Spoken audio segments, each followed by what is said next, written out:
A lo que vinimos, mis amigos, vamos a hablar de Fórmula 1, de lo que ha dejado el primer día de Bahrein, primer día de pruebas, 22 autos. Bueno, no todos los pilotos giraron, pero qué lindo es tener una Fórmula 1 otra vez con 22 autos. Para mí, no solamente la felicidad de tenerlo a Checo Pérez de nuevo en la Fórmula 1, sino que volver a tener 22 autos en pista, la verdad, me gusta, me divierte. Me gusta una Fórmula 1 más grande, con más autos y con más equipos. 22 me parece un gran número. Hoy, primer día de gran prueba, mira. Se lo voy a repetir una, 10, 1000 veces, nos van a escuchar decir esto millones de veces y no hay que prestarle atención a los tiempos. No le presten atención a los tiempos, es cuestión de trabajo, es cuestión de sacar conclusiones, es cuestión de ver qué está probando cada uno, por dónde va cada uno, qué nos sorprende, qué nos llama la atención. Y sí, después vemos los tiempos en la parte final y armamos el gráfico y todo eso, pero hay tanto para ver y tanto para aprender porque nunca la Fórmula 1 había tenido un cambio tan drástico de reglamento y entendiendo el contexto de las prácticas que estamos viviendo día 1 de 3 en Bahrein, los tiempos no tienen nada que ver.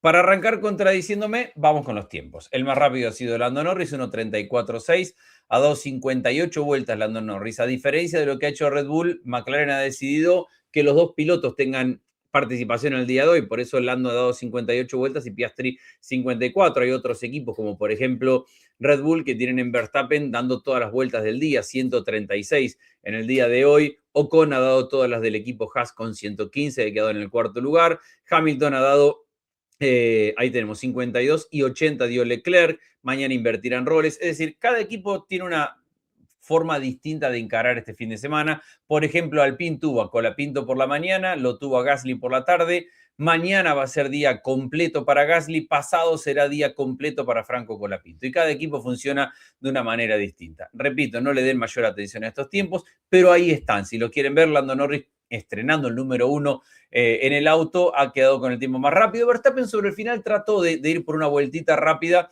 y ha quedado apenas a unas décimas, casi una décima y media, pero no, intentó y no le salió. Dio esto es una cuestión de locos que nos vamos a tener que ir acostumbrando. En el primer parcial le había bajado medio segundo, después de la vuelta terminó siendo un poco más lento. Si quieren la parte de los que vienen por detrás, ahí está Sainz, Pérez, Bortoleto, Bottas y Colapinto. Buen día para Cadillac sumando cantidad de vueltas. Franco Colapinto y Stroll, los últimos dos en esta tabla, son los que tuvieron algún tipo de inconvenientes. Más graves en Aston Martin que en Alpine. A ver, Alpine ha sufrido problemas propios de auto nuevo, sin entrar en precisiones ni en detalles. El propio equipo ha admitido que han tenido algunos problemas, que han tenido que trabajar. Franco pudo volver a girar y eso ya era sobre la parte final del tiempo y no ha tenido tiempo para más, no ha podido cumplir todo su programa, pero de eso se trata un poco estas pruebas. Lo ideal es no tener esos inconvenientes y poder girar más de 100 vueltas como lo ha hecho el día de hoy, mientras tanto que Alpine ha girado 75 porque Franco dio solamente 28 y si le sumamos a las que había dado Gasly, que eran 49, termina siendo un día bastante corto en general para Alpine. Entonces, o más corto que el resto, pero son problemas que solucionó en la mañana, que no fueron graves y que terminó con Gasly dando toda la sesión por la tarde. Más importantes son los problemas de Stroll y los problemas de Aston Martin, porque Aston Martin, lo veníamos diciendo, el propio Adrian Newey lo dijo en Barcelona, el equipo arrancó 4 meses tarde el diseño de este auto, porque él llegó 3 meses tarde a Aston Martin y mientras todos estaban desde enero con el auto en el túnel de viento, enero del año pasado, el túnel de viento para el diseño del auto de este año, Aston Martin no pudo llevar el primer diseño, el primer auto al túnel de viento hasta el mes de abril, mayo. Entonces viene 4 o 5 meses por detrás. Sumado que hay un tema que no es menor y tiene que ver con el proveedor de motores que es Honda. Entonces, el arrancar 4 meses más tarde hizo que todo el proyecto y todo el proceso fuera demorado. Eso hizo que al shakedown de Barcelona hace una semana llegaran últimos para el último día y medio, para dar apenas algunas vueltas con un motor que estaba muy, muy, muy, muy controlado en cuanto a cuánta potencia, cuántas vueltas y a qué velocidad podía dar. Era simplemente a ver, para ponerlo fácil, para instalarlo, para que anduviera y para que no se le cayera una gota de aceite. Básicamente para ver que toda la parte electrónica funcionara, que la parte mecánica funcionara, dónde podía haber algún problema. Eso fue lo que hizo en Barcelona. Hoy, cuando tuvo que salir a dar la primera sesión, empezó a sufrir problemas con el motor, problemas de temperatura que no pudo arreglar Honda. Hay un tema con Honda. Recuerden la transición que tuvo Honda el año pasado de dejar el equipo Red Bull. Y Red Bull, con cierto asesoramiento de Honda en un principio, ya venía construyendo sus propios motores. Ahí hubo una migración muy importante de ingenieros y empleados de Honda que se fueron a trabajar a Red Bull, porque Red Bull tenía el motor para el año pasado y tenía este proyecto del motor ahora asociado con Ford, que hace toda la parte electrónica y alguna otra cosa, pero el motor lo diseña y lo trabaja el propio Red Bull, con muchos empleados que se llevó en aquel momento de Honda, porque lo primero que había hecho Honda era anunciar que se retiraba de la Fórmula 1. Entonces, Honda arrancó después y Honda perdió buena parte de sus empleados que se fueron a Red Bull. Entonces, ahora, teniendo que rearmar su equipo, Honda viene por detrás en cuanto al desarrollo. Dicho esto, que nadie se preocupe por Honda. Honda siempre ha andado, tarde o temprano, anda bien en la Fórmula 1. Otras novedades, mientras vemos los tiempos mira, esta que es más completa. Mientras vemos los tiempos, algunas novedades. Importante día para Williams, porque Williams no había llegado con su auto a Barcelona, no había podido girar ni una vuelta, y hoy es el equipo que más vueltas giró. 145 vueltas ha girado Williams en un día muy completo. Lo necesitaba Williams como para tratar de ir alcanzando lo que se perdió de la semana pasada. Red Bull es el segundo que más gira con Verstappen. De acuerdo a cómo se cuentan las vueltas, con las de salida o las de ingresos, algunos dan 136 vueltas que dio Verstappen, otros cuentan alguna menos, pero son 136 vueltas las que ha dado Verstappen. Ferrari 129, Audi 119, importante lo de Audi en sumar, porque Audi también está con su propio motor. Haas 112, un buen día. McLaren 109, Cadillac 104. Importantísimo para Cadillac poder girar más de 100 vueltas. Ha girado con los dos pilotos que están regresando a la actividad y que tienen que reacomodarse a la Fórmula 1, pero fue muy bueno ver a Checo cumpliendo con el programa de trabajo. Repito, no hay que analizar mucho más en los tiempos que el programa de trabajo. Para Checo Pérez haber podido dar 58 vueltas y tener el día trabajado, me parece que ya es un éxito. Cadillac arranca claramente desde atrás, pero no tan de atrás como los equipos nuevos. Es decir, históricamente el equipo que llegaba nuevo a la Fórmula 1, que no han sido tantos, arrancaba décadas por detrás de desarrollo y de trabajo. Cadillac tiene a su favor que va con la caja, con parte de la suspensión y con el motor de Ferrari, y que tiene obviamente ingenieros con experiencia y muy importantes. Probablemente esté tanto más complicado Audi, que si bien viene con la estructura de Sauber, está estrenando su propio motor. Audi está debutando como proveedor de motores, entonces no deja de ser difícil el trabajo de Audi. Pero sí es verdad que Cadillac arranca, al menos en la previa, desde atrás. Por eso, tener un día sin problemas, donde ha podido girar para entender el auto y para empezar a trabajar y para probar cosas, no deja de ser un tiempo ganado para Checo Pérez, para todo el equipo en general. Ahí tenemos la tabla de posiciones. Tengo muchas cosas para mostrarles, así que voy a ir tratando de pasar medio rapidito. Estos son los récords por sector, poco relevantes. Si les digo que no le hagan caso a los tiempos, a esto hay que hacerle menos caso. Pero en todo caso, ese 29.4 de Verstappen lo consiguió en el cierre del día, cuando trató de hacer una vuelta rápida y después la terminó perdiendo en el sector 2 y en el sector 3. Esto sí es más relevante porque tiene que ver con la velocidad final que se medía al final de la recta.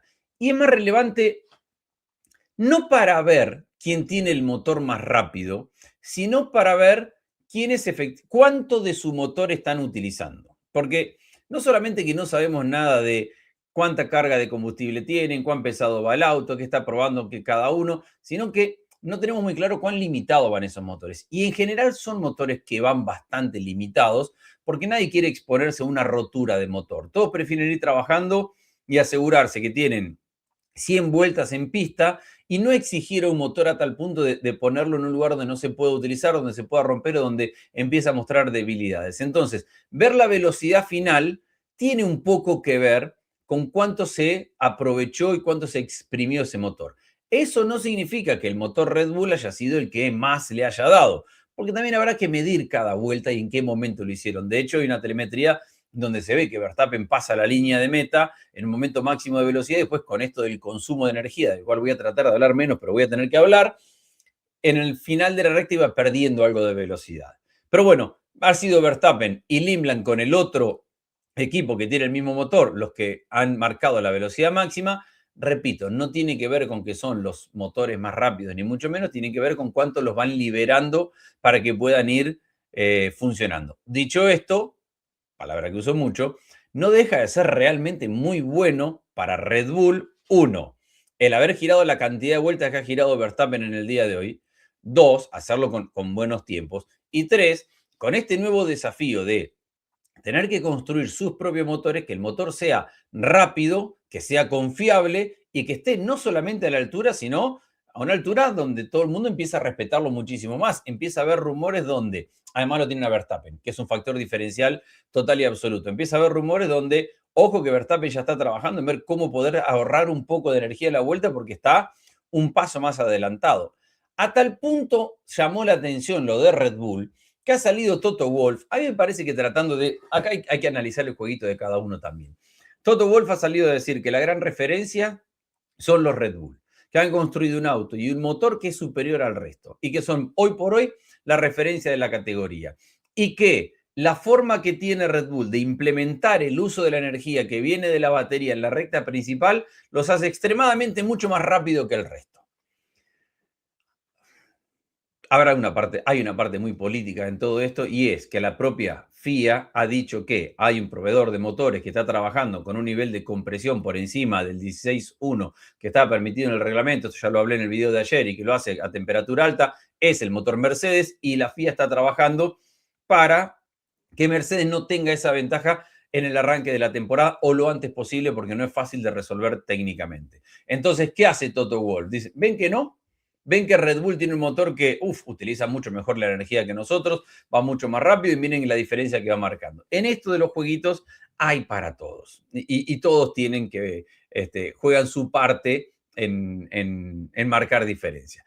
Hay algo en lo que sí ha ganado la Fórmula 1 y que es más divertido y que pasa mucho cuando arranca un ciclo de reglamento nuevo, pasa mucho más en este, que es un cambio el más drástico que haya sufrido la historia de la Fórmula 1. Y es que empezamos a descubrir otra vez autos distintos, autos diferentes. Los autos en la Fórmula 1 terminaban generalmente el ciclo de cada reglamento, y lo vimos el año pasado, pareciéndose mucho. La Fórmula 1 del año pasado tenía autos que eran todos prácticamente iguales, porque no se puede copiar un alerón de un día para otro, no se puede copiar de una carrera para otro. Es difícil copiarlo en 4 o 5 carreras porque copiar un alerón o copiar un pontón o copiar un alerón trasero o un cubremotor tiene que ver no solamente con la solución que le entrega a determinada parte del auto, sino que tiene que ver con un concepto. Uno no puede, no hay un alerón delantero que sea mejor que el otro si el resto del auto no actúa en función de ese alerón delantero. No hay un cubremotor que sea mejor que el otro si todo tiene que ver con un concepto del desarrollo y del proyecto y del diseño del auto. Por eso, en la medida que van pasando los años con el mismo reglamento, que es el reglamento que terminó el año pasado, ahí sí todos los equipos tienden a confluir a un auto mucho más parecido. Ahora, si se ponen a mirar con atención, miren la diferencia que hay en el cubremotor de todos los autos, miren la diferencia que hay en los pontones, hay algunos con pontones gigantes, hay otros con pontones realmente pequeños, acá tenemos la otra parte de los autos, miren la diferencia que hay entre ese pontón que ha llamado mucho la atención hoy de Audi con el de Alpine que está abajo. Miren la diferencia de Cadillac que está arriba con el Racing Bull que está pegadito abajo, o el cubremotor y la parte del pontón trasero que tiene el Aston Martin. Esto también es algo propio de esta nueva Fórmula 1. Hablamos de los pontones de Audi, hay 1000 detalles que han llamado mucho la atención el día de hoy y voy a tratar de marcar por lo menos un par. Este es el que más ha llamado la atención, los pontones de Audi. Y cuando les decimos vamos a disfrutar de ver a los autos en pista, vamos a ver cómo trabajan, vamos a ver quién puede dar rondas largas de cuántas vueltas y la confiabilidad y cuánto prueba cada uno.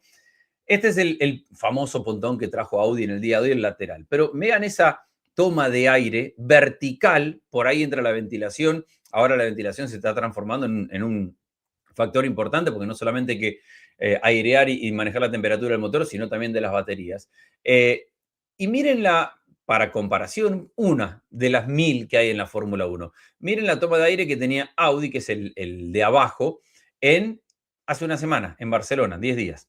Es decir, el Audi es el de abajo, no el de arriba. Vean la toma, la entrada de aire, cómo era horizontal hace 10 días en Barcelona, y miren con el pontón que ha llegado hoy a estas pruebas. Esas son las diferencias que solo los equipos saben qué están trabajando, qué le funciona, cuál es la realidad y con qué piensan ir a Australia. Porque también hay otra cuestión que es bastante rara y que tiene que ver con, estamos probando con, y esto ya lo he hablado en varios videos, estamos probando en Bahrein un circuito donde se frena el 18% de la vuelta y eso significa que casi el 20% estás recuperando energía y vamos a ir, es de los circuitos que mayor cantidad de energía puedes recuperar en toda la temporada y vamos a ir a Australia donde es un circuito con mucha recta, con curva muy rápida, donde se frena mucho menos y la recuperación de energía va a ser infinitamente menor. De hecho, Australia es el circuito, penúltimo circuito de menor cantidad de tiempo de frenado en toda la Fórmula 1. Pero bueno, les quería mostrar este detallito de Audi porque ha sido el que ha llamado, dos cosas que han llamado la atención. Uno esto, bueno, muchas, miles, pero... Y otra que tiene que ver con esto, que ya lo habíamos hablado en algún momento. Ojalá les pudiera mostrar video, pero lamentablemente no puedo porque no quiero que me bajen el canal. Si apenas estamos arrancando con el canal. Este canal es nuevo. Llego por un video de la Fórmula 1, imagínense. Me quedo sin canal. Recuerden que ahora tenemos este sistema aerodinámico dinámico, donde tanto el alerón delantero como trasero en las rectas se abren para que el auto tenga menos drag. Drag es la resistencia al aire. Es decir, un auto que va en una recta con los alerones abiertos y cargados recibe mucho aire en ellos y eso se llama drag. Ahora, es alerón cerrado, alerón abierto, tenemos que acostumbrarnos. Ahora, cuando abren los alerones de esta manera, tienen menos resistencia porque el alerón no va parado, sino que va horizontal, tienen menos resistencia al aire, menos drag. Este es el motivo principal del cambio de Fórmula 1 o uno de los motivos principales para esta temporada, que el auto en lugares de recta y de alta velocidad tenga menos drag. Pero lo más curioso de todo, repito, busquen videos porque yo no se los puedo mostrar, pero en Twitter y en redes sociales está por todos lados, es el sistema que tienen los equipos para que la parte de alerón trasero suba y baje.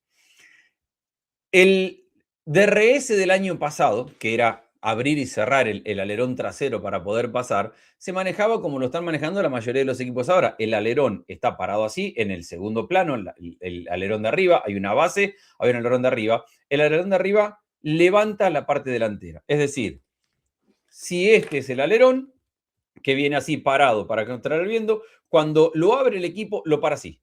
Entonces quedan dos planos de alerón, uno arriba de otro, como estamos viendo en los cuatro autos, en los cuatro alerones de arriba. Audi con menos espacio entre alerones, Red Bull, McLaren con mucho espacio entre los dos planes, un punto intermedio de Mercedes. Lo interesante es lo que hace Alpine, porque cuando viene con el auto y que tiene los alerones así, en vez de levantar para hacer lo que hacen todos los demás, lo que hace Alpine es bajarlo desde atrás. Y ahí lo ven clarito en la parte baja de Alpine. Lo baja de atrás al alerón en vez de levantarlo de adelante para que quede como una segunda plataforma horizontal. ¿Qué hay de beneficio y qué hay de contra? Todo eso se está probando y todo eso se va a ver. Y si este sistema de Alpine realmente le funciona, seguramente empezaremos a ver más equipos con este sistema. También es verdad que Alpine intentará esconder un poco los reales resultados de todo esto. Lo que sí se sabe es que en estudios que se han hecho de ingeniería en este último tiempo, lo que queda bastante probado y bastante claro es que le permitiría este sistema a Gasly y a Colapinto poder estirar un poquito más el momento en el cual están utilizando el alerón abierto antes de cerrarlo para frenar. Pero eso, repito, está todo por probarse y todo por ver. Ahora, la vedette de todo eso, de todo esto, es al final de cuentas la energía y la utilización de la energía. Y voy a utilizar ahí está, un tweet de Flor Andersen, porque saca unas declaraciones Flor, nuestra amiga, le mando un saludo a Flor, de Lewis Hamilton, donde habla de la utilización de la energía y de lo que es la Fórmula 1 hoy con este nuevo sistema de utilización de energía. Hamilton ha dicho, las nuevas regulaciones son tan ridículamente complejas que nos las explicaron en una reunión los otros días y pareciera que necesitas un título de grado universitario, le sumo yo, para entenderlas del todo. Ninguno de los fans va a entenderla. Y este es un punto realmente complejo en el cual está la Fórmula 1 en el día de hoy. Y lo vimos en las pruebas, es difícil mostrarlo en la televisión, es difícil de explicarlo, es difícil de ver el impacto que va a tener en la carrera. Es mucha explicación y yo en ese punto coincido un poco con Hamilton. Entiendo que de fondo está las fábricas empujando por la tecnología que quieren utilizar, porque es la tecnología que después llevan al auto de calle, entonces el público, nosotros vemos cómo invierten, cómo desarrollan, cuán buenos son en el máximo nivel y cómo esa tecnología se viene desarrollada al auto que vamos a manejar nosotros en un futuro. Entiendo toda esa parte de la fábrica y entiendo que la Fórmula 1 en los últimos años, si hay algo que ha hecho, es haberse ocupado del hincha. De hecho, la Fórmula 1 se ha acercado mucho al hincha, abriendo mucho de lo que es de la Fórmula 1, entonces el fanático está cada vez más involucrado. También es verdad que coincido un poco, porque me tocó en la transmisión. Pasamos una hora de transmisión en Fox Argentina, y básicamente estás una hora tratando de, uno, explicar todas las nuevas regulaciones, tratar de ser lo más claro posible para la gente que no es tan técnica, y estudiar y explicarle cuántos megajoules de energía se pueden recuperar por vuelta, cómo se recuperan los megajoules de vuelta, cómo funciona el sistema para sobrepasar el auto de adelante, cómo 50% de energía, cómo si recuperan 300 o pueden tener una batería de 350 kilowatts, cómo se transforman en 470 caballos que te entrega la energía de batería y otros 470 caballos que vienen del motor a combustión. Al final de cuentas, sabiendo que la energía no alcanza en su punto máximo o en su boost. ¿Cómo le decimos al botón de boost, que es utilizar energía para tener mayor velocidad en ese momento? Listo, el botón de boost, el de utilizar la energía, no alcanza para dar toda la vuelta. Entonces, ¿cómo le explicás a la gente? Mira, este auto pudo recuperar un poco más de energía que el auto anterior, que el otro auto en la vuelta anterior, porque frenó más, porque me parece que es muy complejo y que enreda mucho las cosas. Creo que con el tiempo lo vamos a ir entendiendo y con el tiempo va a ser fácil de explicar, pero es muy complejo para después entender lo que está pasando en la pista. De hecho, cuando vemos estos tiempos, ¿quién sabe cómo usaron la energía en ese momento? ¿Quién tiene una más mínima idea de, en la vuelta de Lando Norris, cuánto tenía de energía y cómo la utilizó? ¿Cuánto tenía de energía y cómo lo utilizó Verstappen? No lo sabe absolutamente nadie. Entonces, para el hincha es realmente, realmente complejo. En esto estoy totalmente de acuerdo. Y hay una parte en la cual estoy de acuerdo también con Hamilton y que va en contra de la naturaleza de la Fórmula 1. Entiendo la Fórmula 1 nueva, entiendo la energía, entiendo el futuro, el presente, pero cuando un piloto para clasificar o para dar una vuelta rápida tiene que levantar, va en contra de la naturaleza de la Fórmula 1 y del piloto. Y esto pasa mucho en dos motivos. Primero, en esto de la recuperación de la energía, cuando el auto llega a la zona de frenado, zonas de frenado que son más largas este año que el año pasado porque tiene menos carga, si el piloto levanta antes de empezar a frenar, ese medio segundito, ese segundito, lift and coast, se llama, levantar y dejarlo que transite el auto. Ese segundito que vos levantás, que a lo mejor no perdés tanto, porque ya el auto viene lanzado en velocidad, levantás un poquito ahí, ese es un segundito que te permite recuperar energía. Después, cuando entras a la curva, y hoy lo vimos en algunos autos, busquen las cámaras a bordo porque se nota mucho, rebajan a cambios que antes no rebajaban. ¿Por qué? Porque bajar un cambio extra, bajar un cambio más, significa que el auto sube revoluciones y en eso carga otra vez un poquito más de energía. Entonces, cuando el auto empieza a no preocuparse por ser el más rápido, a ver quién estira más el frenaje, hasta dónde puedes ir y cómo desarrollas una mayor velocidad de curva para salir mejor del otro lado, cuando ya tenés que ir en contra de esa naturaleza, por más que los pilotos se acostumbren, se adapten y digan que no es tan complejo y que al final de cuentas lo pueden hacer, entonces ya estamos yendo en contra de la naturaleza de la Fórmula 1 y del automovilismo en general, que es, dame un auto, ponele nafta, ponele combustible, ponele gomas nuevas y voy a dar la vuelta más rápida que pueda. Y eso, con este reglamento, en este momento no se puede hacer. No se puede dar la vuelta más rápida que se pueda, porque al final de cuentas, para tener la mejor vuelta posible, tenés que calcular que hay lugares en los cuales tenés que desacelerar para cargar energía, para que esa energía la utilices en otro lado. Hay otra cosa que quedó clara de los autos del día de hoy que a mí me gustó mucho. Préstenle atención mañana a la altura de los autos van, a diferencia del año pasado, mucho más altos, mucho más despegados del piso, y eso tiene que ver con el reglamento nuevo e incluso la parte trasera va un poco más levantada que la parte delantera, y eso es una constante en todos los equipos. Véanlo mañana cuando sigan las prácticas, se va a transmitir otra vez la última hora de las prácticas, pero es una constante que tiene que ver con este nuevo reglamento de autos. Y estas son algunas de las cosas que fuimos aprendiendo en el día de hoy. Ahí le dejo la tabla final del día. Mañana serán otras 8 horas como para trabajar y para probar. Se puede televisar la última hora. Si están en Argentina, allí estaremos con Flor y con Adrián a través de la pantalla de Fox Sport con esa última hora de prácticas, como para ver qué es lo que pasa sobre el final y cuánto se va evolucionando. Pero Les vuelvo a repetir, con esto arranqué, con esto termino. No se vuelvan locos con los tiempos. No importan los tiempos. No los entendemos a los tiempos. No entendemos qué significa que Lando Norris sea más rápido que Verstappen. No entendemos qué hace Hamilton séptimo o porque no lo entendemos porque no lo sabemos. Porque no sabemos cómo consiguieron esos tiempos, en qué momento, en qué condiciones, buscando qué, utilizando qué tipo de energía. No los entendemos. No somos capaces, sin tener la información de lo que está trabajando cada uno, de interpretar esta tabla de tiempos. Entonces, veámosla, usémosla como referencia, digamos, mirá que bien Verstappen giró 136 vueltas e hizo alguna bastante rápida. Veamos después en las rondas largas en qué tiempo se está girando. Eso es otra cosa que ha pasado en la Fórmula 1 hoy. Cuando los autos hacen rondas de 10, 15 vueltas consecutivas, lo ideal para el piloto y para el auto es que esas 10, 15 vueltas tengan el mismo tiempo, el tiempo más parecido posible. Con este famoso tema de la energía, vimos hoy que es prácticamente imposible sostener el mismo ritmo de vuelta. Olvídense del desgaste de los neumáticos y del peso por el combustible. La propia utilización de la energía hace que sea prácticamente imposible sostener 10 vueltas con un tiempo muy parecido. Ya se acabaron esas vueltas de diferencia de una décima, 2 décimas. Vamos a ver diferencia de vuelta a vuelta del mismo auto con el mismo piloto en la misma pista de una vuelta a otra de medio segundo. Y eso va a cambiar. Vamos a ver cómo evoluciona. Pero eso es lo que tenemos hoy en la Fórmula 1.